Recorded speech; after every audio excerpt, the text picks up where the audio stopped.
ವಿದ್ಯಾರ್ಥಿಗಳೇ ಮತ್ತು ಪೋಷಕರೇ ನಮಸ್ಕಾರ. ನಾನು ನಿಮ್ಮ ರವಿಕುಮಾರ್ HSCA ಮೊಳೆ HRK ನವೋದಯ ತರಬೇತಿ ಕೇಂದ್ರದ ಮಾರ್ಗದರ್ಶಕ ಶಿಕ್ಷಕ.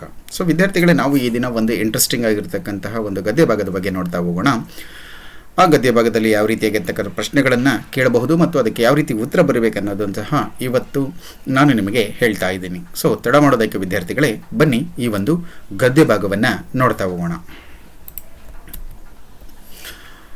ಮತ್ತೊಂದು ವಿಶೇಷ ಸೂಚನೆ ವಿದ್ಯಾರ್ಥಿಗಳೇ, ನಮ್ಮ ನವೋದಯ ತರಬೇತಿ ಕೇಂದ್ರಕ್ಕೆ 2025-26ನೇ ಸಾಲಿಗೆ ಪ್ರವೇಶಾತಿಗಳು ಪ್ರಾರಂಭವಾಗಿದ್ದು, ಬೇಸಿಗೆ ತರಬೇತಿ ಶಿಬಿರದಲ್ಲಿ ಸಂಪೂರ್ಣವಾಗಿ ಉಚಿತ ಆಗಿರುತ್ತೆ. ಎಂತಹ ವಿದ್ಯಾರ್ಥಿಗಳಿಗೆ ಅಂತಂದರೆ, ನಮ್ಮಲ್ಲಿ 1 ವರ್ಷದ ಅವಧಿಗೆ ನವೋದಯ ಮುರಾರ್ಜಿ ಆದರ್ಶ ಸೈನಿಕ ಪರೀಕ್ಷೆಗಳಿಗೆ ತರಬೇತಿಯನ್ನು ಪಡಿತಕ್ಕಂಥ ವಿದ್ಯಾರ್ಥಿಗಳಿಗೆ ಬೇಸಿಗೆಯ ಒಂದು ಶಿಬಿರದಲ್ಲಿ ಸಂಪೂರ್ಣವಾಗಿ ಉಚಿತವಾಗಿರ್ತಕ್ಕಂಥ ಒಂದು ಅವಕಾಶವನ್ನು ಈ ಬಾರಿ ಕಲ್ಪಿಸಿದ್ದೀವಿ. ನಮ್ಮಲ್ಲಿ ಆನ್ಲೈನ್ ಮತ್ತು ಆಫ್ಲೈನ್ ಎರಡೂ ತರಗತಿಗಳು ರನ್ನಿಂಗ್ ಇರ್ತವೆ. ಕಳೆದ ಒಂದು ರಿಸಲ್ಟನ್ನು ನೋಡೋದಾದರೆ, ಕಳೆದ ವರ್ಷದಲ್ಲಿ ಸುಮಾರು 69 ವಿದ್ಯಾರ್ಥಿಗಳು ಈಗ ಆಲ್ರೆಡಿ ವಿವಿಧ ವಸತಿ ಶಾಲೆಗಳಿಗೆ ಪಾಸಾಗಿದ್ದಾರೆ. ಅದೇ ರೀತಿ ನಮ್ಮ ಒಂದು ವಸತಿ ಸಹಿತ ಮತ್ತು ವಸತಿ ವ್ಯವಸ್ಥೆ ಸಹ ಇರುತ್ತೆ, ಅಂದರೆ ಹಾಸ್ಟೆಲ್ ಫೆಸಿಲಿಟಿನೂ ಸಹ ಇರುತ್ತೆ ವಿದ್ಯಾರ್ಥಿಗಳೇ. ಇಲ್ಲಿ ನಮ್ಮ ಒಂದು ಫೋನ್ ನಂಬರ್ಗೆ ಕರೆ ಮಾಡಿ ನಿಮ್ಮ ಈ ವರ್ಷದ ಒಂದು ಸೀಟನ್ನು ಕನ್ಫರ್ಮ್ ಮಾಡ್ಕೋಬೇಕಾಗಿ ಈ ಒಂದು ವಿಶೇಷ ಪ್ರಕಟಣೆಯಲ್ಲಿ ತಿಳಿಸ್ತಾ ಇವತ್ತಿನ ಗದ್ಯ ಭಾಗವನ್ನು ನೋಡ್ತಾ ಹೋಗೋಣ. ಇಲ್ಲಿ ಜಗಳೂರು ಎಂದಾಕ್ಷಣ ನೆನಪಾಗುವ ಸ್ಥಳಗಳು ಎಂದರೆ ಕಲ್ಲದೇವರಪುರ, ಹಸಗೋಡು, ಬಿಳಿಚೋಡು, ಕಣ್ಣಕುಪ್ಪೆ, ಚದರಗೋಳ ಮುಂತಾದವು. ಹಸಗೋಡು ಪ್ರಾಚೀನ ಅಶೋಕ ಪಟ್ಟಣವೆಂದೇ ಹೆಸರಾಗಿದೆ. ಕಲ್ಲದೇವರಪುರ ಶಾಸನವು ಹೇಳಿದಂತೆ ಒಂದು ಪ್ರಸಿದ್ಧ ಪ್ರಾಚೀನ ಶಿಕ್ಷಣ ಕೇಂದ್ರವೂ ಆಗಿದ್ದಿತು. ಈ ತಾಲೂಕಿನಲ್ಲಿ ಹರಿಯುವ ಜನಗಿ ಹಳ್ಳವು ಪ್ರಾಚೀನ ಎಡೆಗಳ ಆವಾಸ ಸ್ಥಾನವೇ ಹೌದು. ಈ ಹಳ್ಳವನ್ನು ಚಿನ್ನಹಗರಿ ಎಂದೂ ಶಾಸನಗಳಲ್ಲಿ ಹನಿಯತ್ವರೆ ಎಂದೂ ಕರೆಯಲಾಗಿದೆ. ಈ ಹಿಂದೆ ತಾಲೂಕು ಕೇಂದ್ರವಾಗಿದ್ದ ಕಣ್ಣಕುಪ್ಪೆಯು ಚಿತ್ರದುರ್ಗ ಪಾಳೇಗಾರರ ನೆಲೆವೀಡಾಗಿತ್ತು. 1886ರಲ್ಲಿ ತಾಲೂಕು ಕೇಂದ್ರವನ್ನು ಜಗಳೂರಿಗೆ ವರ್ಗಾಯಿಸಲಾಯಿತು. ಇನ್ನು ಜಗಳೂರು ಇತಿಹಾಸವು ಶಿಲಾಯುಗದ ಸಂಸ್ಕೃತಿಯಷ್ಟು ಪ್ರಾಚೀನವಾಗಿದೆ. ಹಸಗೋಡು, ರಂಗಯ್ಯನದುರ್ಗ ಮುಂತಾದ ಕಡೆ ಬೃಹತ್ ಶಿಲಾ ಸಮಾಧಿಗಳು ಮೇಲಿನ ಅಂಶವನ್ನು ಸಮರ್ಥಿಸುತ್ತವೆ. ನಂತರ ಕರ್ನಾಟಕವನ್ನಾಳಿದ ಬಹುತೇಕ ಮನೆತನಗಳು ಇಲ್ಲಿ ಆಳ್ವಿಕೆ ನಡೆಸಿರುವುದನ್ನು ಇತಿಹಾಸ ಪುಟಗಳಿಂದ ತಿಳಿಯಬಹುದು.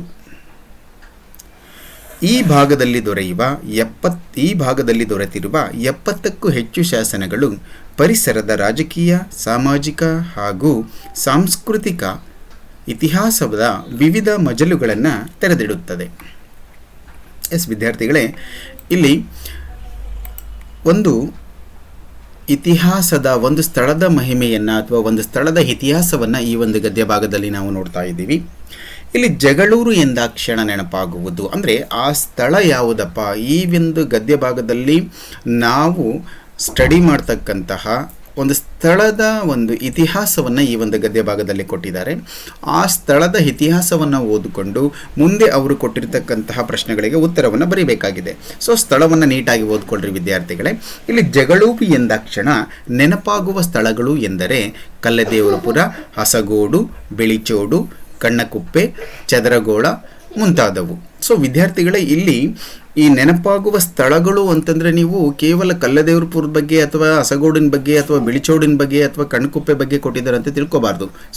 ಇಲ್ಲಿ ಜಗಳೂರು ಅಂತಕ್ಕಂತಹದ್ದು ಮುಖ್ಯವಾಗಿರ್ತಕ್ಕಂಥ ಸ್ಥಳ ಆಗಿದೆ. ಇಲ್ಲಿ ಜಗಳೂರಲ್ಲಿರ್ತಕ್ಕಂಥ ಸ್ಥಳಗಳು ಅಂತಂದರೆ ಅವು ಕಲ್ಲದೇವರಪುರ, ಹಸಗೋಡು, ಬಿಳಿಚೋಡು, ಕಣ್ಣಕುಪ್ಪೆ ಆಗಿದ್ದಾವೆ. ಹಸಗೋಡು ಪ್ರಾಚೀನ ಅಶೋಕ ಪಟ್ಟಣ ಅಂತ ಹೇಳ್ಬಿಟ್ಟು ಹೆಸರಾಗಿತ್ತು. ಹಸಗೋಡನ್ನು ಪ್ರಾಚೀನ ಅಶೋಕ ಪಟ್ಟಣವೆಂದೇ ಕರೆಯಲಾಗಿದೆ. ಕಲ್ಲೇದೇವರಪುರ ಶಾಸನವು ಹೇಳಿದಂತೆ ಒಂದು ಪ್ರಸಿದ್ಧ ಪ್ರಾಚೀನ ಶಿಕ್ಷಣ ಕೇಂದ್ರವೂ ಆಗಿದ್ದಿತು. ಯಾವುದು? ಹಸಗೋಡು. ಈ ತಾಲೂಕಿನಲ್ಲಿ ಹರಿಯುವ ಜನಗಿ ಹಳ್ಳವು ಪ್ರಾಚೀನ ಎಡೆಗಳ ಆವಾಸ ಸ್ಥಾನವೇ ಹೌದು. ಈ ಒಂದು ತಾಲೂಕಿನಲ್ಲಿ ಹರಿತಕ್ಕಂತಹ ಜನಗಿ ಹಳ್ಳ ಇದು ನೀರಿನ ಒಂದು ಆಕಾರ. ಈ ಜನಗಿ ಹಳ್ಳವು ಇಲ್ಲಿ ತಾಲೂಕಿನಲ್ಲಿ ಉದ್ಭವ ಆಗಿರ್ತಕ್ಕಂಥ ವಿವಿಧ ಹಳ್ಳಿಗಳ ಅಥವಾ ವಿವಿಧ ಪ್ರದೇಶಗಳ ಆವಾಸ ಸ್ಥಾನವೇ ಹೌದು. ಈ ಹಳ್ಳವನ್ನು ಚಿನ್ನಹಗರಿ ಎಂದು ಶಾಸನಗಳಲ್ಲಿ ಹನಿಯತ್ವರೆ ಎಂದು ಕರೆಯಲಾಗಿದೆ. ಸರ್ವೇ ಸಾಮಾನ್ಯವಾಗಿ ಈ ಒಂದು ಹಳ್ಳವನ್ನು, ಜನಗಿ ಹಳ್ಳವನ್ನು ಚಿನ್ನಹಗರಿ ಹಳ್ಳ ಅಂತ ಕರೆದ್ರೆ, ಶಾಸನಗಳಲ್ಲಿ ಅದನ್ನು ಹನೆಯ ತೊರೆ ಎಂದೇಳಿ ಕರೀತಾರೆ. ಸೊ ಹನೆಯ ತೊರೆ ಅಂತಂದರೆ ಜೇನಿನ ಹನಿ ಅಂತ ಅರ್ಥ. ಈ ಹಿಂದೆ ತಾಲೂಕು ಕೇಂದ್ರವಾಗಿದ್ದ ಕಣ್ಕುಪ್ಪೆಯು ಚಿತ್ರದುರ್ಗ ಪಾಳೇಗಾರರ ನೆಲೆವೀಡಾಗಿತ್ತು. 1886ರಲ್ಲಿ ತಾಲೂಕು ಕೇಂದ್ರವನ್ನು ಜಗಳೂರಿಗೆ ವರ್ಗಾಯಿಸಲಾಯಿತು. ನೆನ್ಪಿಟ್ಕೊಡ್ರಿ, ಗದ್ಯ ಭಾಗದಲ್ಲಿ ಬರ್ತಕ್ಕಂತಹ ಒಂದು ಇಸ್ವಿಗಳನ್ನು ನೀಟಾಗಿ ನೆನ್ಪಿಟ್ಕೋಬೇಕಂತ ನಾನು ಆಲ್ರೆಡಿ ಸಾಕಷ್ಟು ಗದ್ಯ ಭಾಗಗಳನ್ನು ಮಾಡುವಾಗ ಹೇಳಿದ್ದೀನಿ. ಸೊ ಗದ್ಯ ಭಾಗ ಆ ಒಂದು ಅಂಶಗಳಂತ ಅಂದರೆ ಗದ್ಯ ಭಾಗದಲ್ಲಿ ಮುಖ್ಯವಾಗಿ ನಾವು ಗಮನಿಸ್ತಕ್ಕಂಥ ಅಂಶಗಳಲ್ಲಿ ನಾನು ಅವನ್ನ ಹೇಳಿದ್ದೀನಿ. ಇಸ್ವಿಗಳನ್ನು, ಮುಖ್ಯವಾಗಿರ್ತಕ್ಕಂಥ ಬಿರುದುಗಳನ್ನು ಮತ್ತು ಮುಖ್ಯವಾಗಿರ್ತಕ್ಕಂಥ ಸ್ಥಳದ ಹೆಸರುಗಳನ್ನು. ಸೊ ಈ ಒಂದು ಗದ್ಯ ಭಾಗದಲ್ಲಿ ಅಥವಾ ಅನೇಕ ಗದ್ಯ ಭಾಗದಲ್ಲಿ ನಾವು ಪಾಠ ಮಾಡುವಾಗ ಸಹ ಹೇಳಿದ್ದೀನಿ. ಇನ್ನು ಎರಡನೇ ಸ್ಟಾಂಜವನ್ನು ನೋಡೋದಾದರೆ, ಜಗಳೂರು ಇತಿಹಾಸವು ಶಿಲಾಯುಗ ಸಂಸ್ಕೃತಿಯಷ್ಟು ಪ್ರಾಚೀನವಾಗಿದೆ.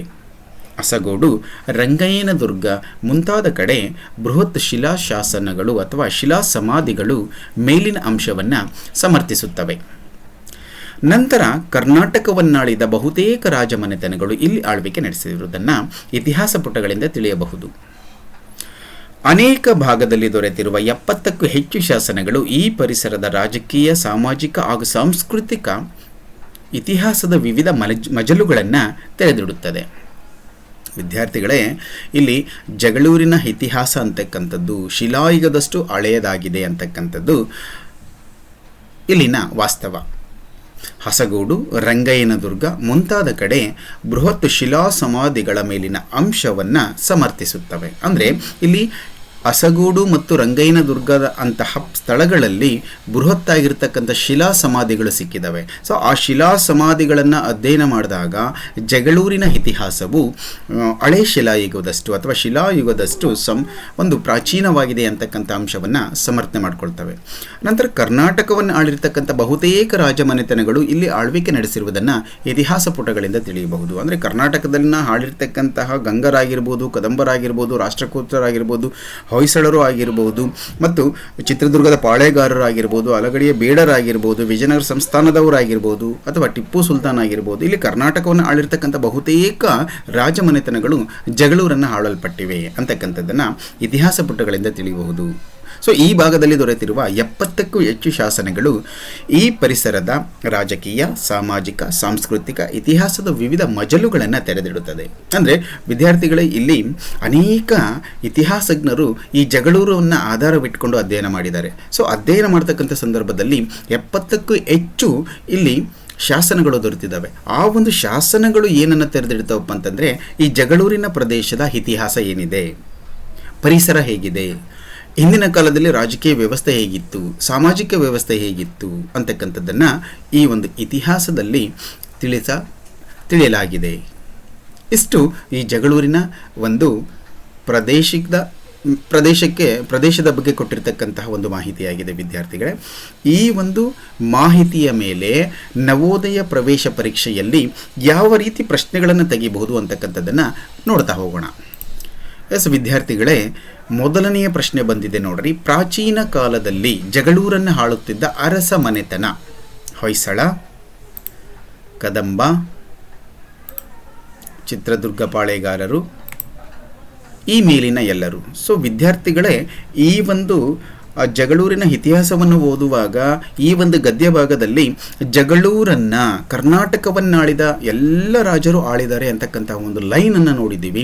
ಸೊ ಆ ಲೈನಿನ ಆಧಾರದ ಮೇಲೆ ಇಲ್ಲಿ ಕರ್ನಾಟಕವನ್ನು ಆಳಿರ್ತಕ್ಕಂತಹ ಹೊಯ್ಸಳರು, ಕದಂಬರು, ಚಿತ್ರದುರ್ಗ ಪಾಳೇಗಾರರು ಎಲ್ಲರೂ ಸಹ ಈ ಒಂದು ಜಗಳೂರನ್ನು ಆಳ್ವಿಕೆ ಮಾಡಿದ್ದಾರೆ. ಆದ್ದರಿಂದ ಇದಕ್ಕೆ ಸರಿಯಾದ ಉತ್ತರ ಆಪ್ಷನ್ ಡ ಅಥವಾ ಈ ಮೇಲಿನ ಎಲ್ಲ ರಾಜಮನೆತನದವರು ಸಹ ಆಳ್ವಿಕೆಯನ್ನು ನಡೆಸಿದ್ದಾರೆ.